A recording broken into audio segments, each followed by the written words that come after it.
It's July 4th, 2026. Fireworks light up the sky over Washington, D.C. The Liberty Bell echoes through Philadelphia. Crowds wave flags as the words, 250 Years of Freedom, flash across giant screens. But behind the cheers, one question hangs in the air. What exactly are we celebrating? Is America's 250th birthday a tribute to the greatest democratic experiment in human history, or a mirror reflecting the cracks in that very experiment? Because after 2.5 centuries, this isn't just a birthday, it's a reality check. A test of whether the United States can still live up to the words that started it all. We hold these truths to be self-evident. Next year, the United States turns 250 years old, a milestone few nations ever reach in continuous democracy. July 4th, 1776 wasn't just a declaration of independence, it was a declaration of identity. And now, as America prepares for its semi-quincentennial, the nation faces a choice.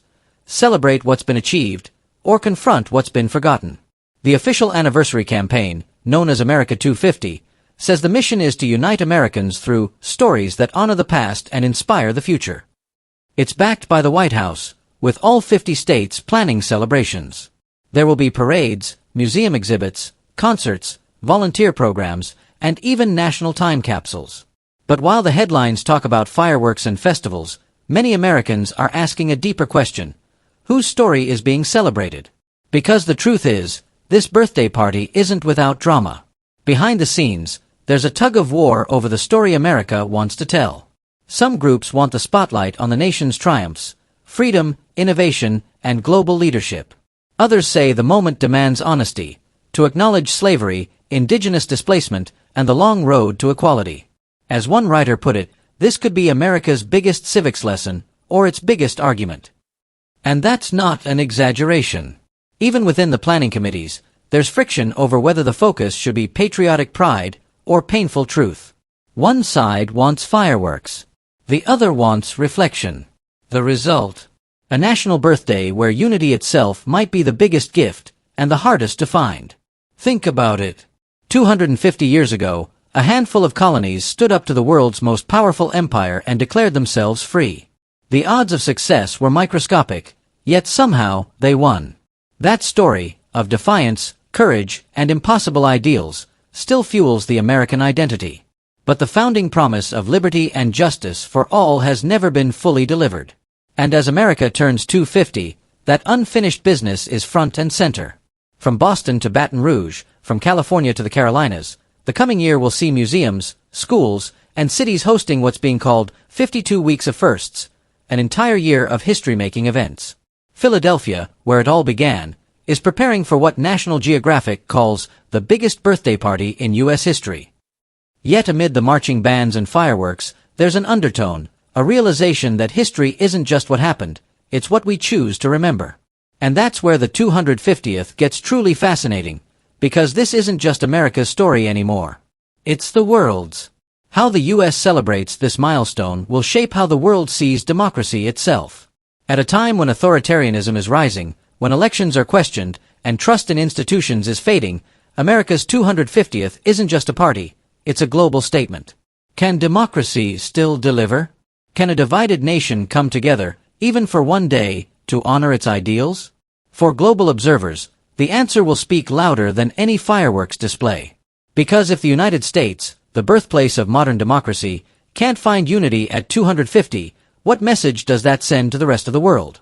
But here's the twist. The celebration's biggest challenge might not come from politics, but from meaning. What does patriotism look like in 2026? Is it waving a flag, or questioning what that flag stands for? Critics say too much of the event is being commercialized, turned into a tourism campaign instead of a civic revival. Others fear it could become another culture war flashpoint. Yet there's hope that this time, something different might happen, that Americans might look beyond division and rediscover what they share. Not a perfect history, but a common dream. The White House has called on Americans to volunteer, give back, and tell their stories. There's even a program called America's Field Trip, connecting classrooms across the country to historic sites, teaching young people what freedom and democracy really mean.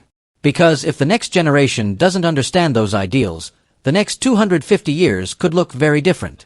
So, when the fireworks explode in 2026, they'll light up more than the sky. They'll illuminate a nation at a crossroads. Will America look backward and celebrate what's been? Or forward, to what it still must become? Maybe this birthday isn't about perfection, but perseverance. The story of a nation that stumbles, argues, rebuilds, and keeps striving toward a more perfect union. Because despite the divisions, despite the doubt, the fact that America can still debate its own identity out loud might be its greatest strength of all. So when the 250th rolls around, remember, this isn't just a celebration of the past. It's a test of the present and a promise to the future. Because America's story was never meant to end in 1776. It was meant to keep evolving, one generation, one challenge, one ideal at a time. This isn't just America's birthday. It's democracy's. And whether you live in New York, Nairobi, or New Delhi, what happens on July 4th, 2026 will echo far beyond America's borders. Thanks for watching. Don't forget to like, subscribe, and tell us in the comments. When America turns 250, what do you think it should celebrate most? Its freedom or its ability to question it?